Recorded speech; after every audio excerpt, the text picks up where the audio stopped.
Assalamu alaikum wa rahmatullahi wa barakatuhu. Your brother Liaquat Zaman is here again, and I'm making another video or a vlog. I think maybe these ones are probably better than the other ones. You let me know if you guys think these vlogs are better than the other ones I do. The quality is a bit different as well. So put in the comments, let me know inshallah. And because of my new editing skills, you can see slight improvements in how I've been making my videos. Anyway, so some of you guys have been asking me, you've been saying, how did you learn Arabic? Now, let me tell you some things you probably don't even know about me. One of the things is that I actually learned Arabic in Pakistan.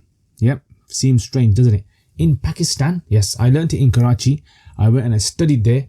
For 9 years I studied there, Dars Nizami, and over there, I actually went into the Arabic course. So what basically happened was, when I enrolled into the faculty, what happened was it was either an Arabic or it was an Urdu department. And I actually decided to go into the Arabic because one was I wanted to learn Arabic, and the other was because I actually didn't know much Urdu at that time.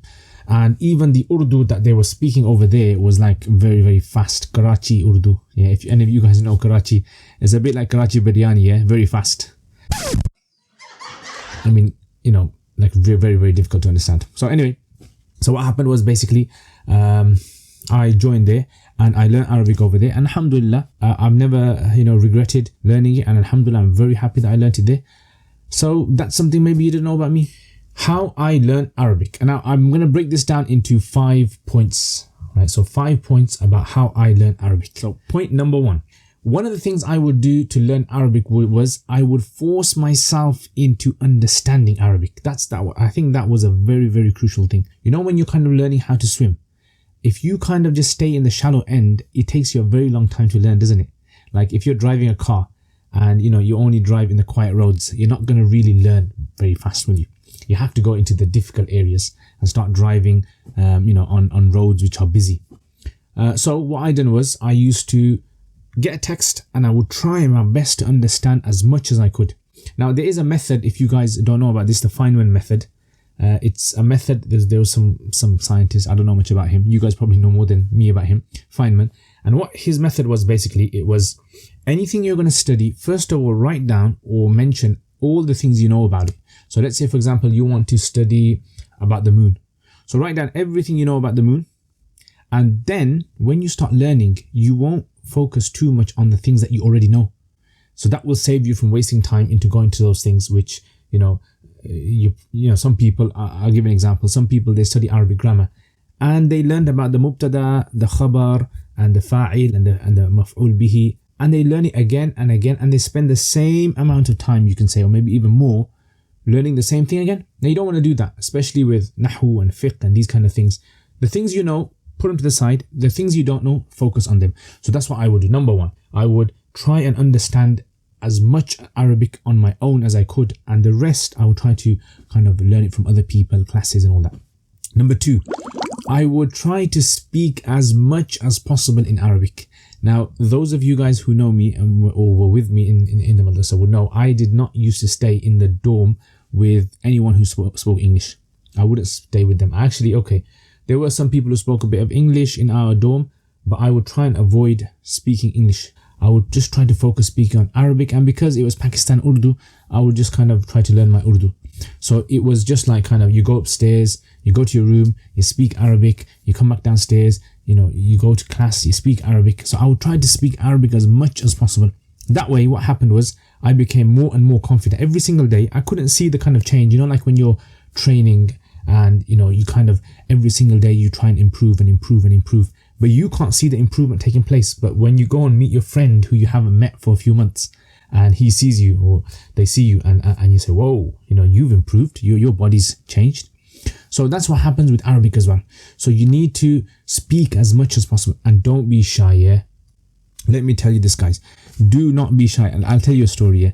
So what basically happened once was I was speaking with someone, and this guy, what he would do is every time he would speak, he would always add in, for all the words he had no idea what they were in Arabic, he would add in a word in English, right? So he would say a word in English.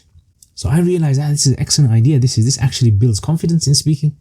So I would deliberately, when I would speak, I would add in English words or Urdu words, And that way what happened was I began to improve my confidence in speaking Arabic. So I began to learn quicker. So this is what you guys can do. Try and speak with someone and don't be shy. The biggest barrier to learning any language is shyness. Do not be shy. I don't really have a cure for shyness, but some people are a bit more shy than others. So you got to kind of try and get rid of that shyness somehow. Right, number 3. What I would do is I would read as much Arabic as I could. So we used to have like an afternoon break. It was between 12 o'clock, let's say, and about 2ish, depending on the season, winter and summer. So in this 2-hour break, we used to have our lunch. We used to have a little nap and pray dhuhr and then back to classes again. So what I would do is the time we'd have for nap, I would take about 15 minutes or so into it and I would just read, get a book and I would just read and read and read. And even if I didn't understand what that book was saying, and this was in most cases, at least I kind of became more familiar with words, how words were structured in Arabic. Because if you're reading the same word again and again and again, you become more familiar with it. So that's what I would do. One of the problems that students have, and I think I'm going to make another video on this, about the problems that students have that stop them from learning very quickly, is that they are not exposed to as much Arabic as they should be.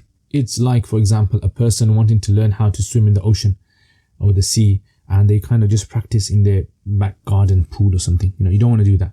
You want to kind of read as much as you can, exposure. So that was number 3. Number 4 is I would read as loud as I could sometimes. So a certain time of the day, I would try to read as loud as I could. Back up, read as loud as you can. And you see what that would do is that would kind of give me an ability to be able to pronounce the words correctly. And I don't know how this works, but the more you read aloud, the more it kind of sticks in your head. I don't know the science behind that. If you guys know the science behind that, put it in the comments below. And have you guys ever experienced this as well? Maybe you have. And finally, last but not least, is I would actually deliberately sit with advanced students and listen to them speaking Arabic.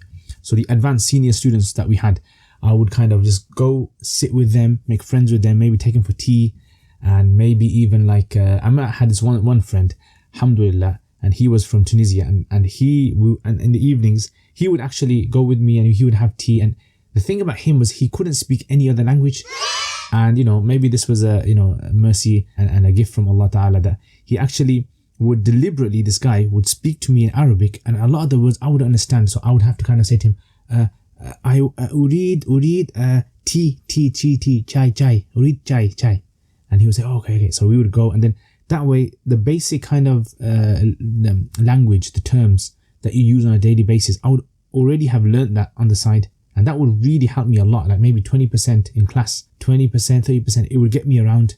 So try that. Sit with people who are senior, make like a buddy group system, I don't know, on Skype or something, get some people together, speak with them. And this way, right, subhanallah, this way you will see yourself after a few weeks or months, you will see your own Arabic improving as well. Try these 5 things.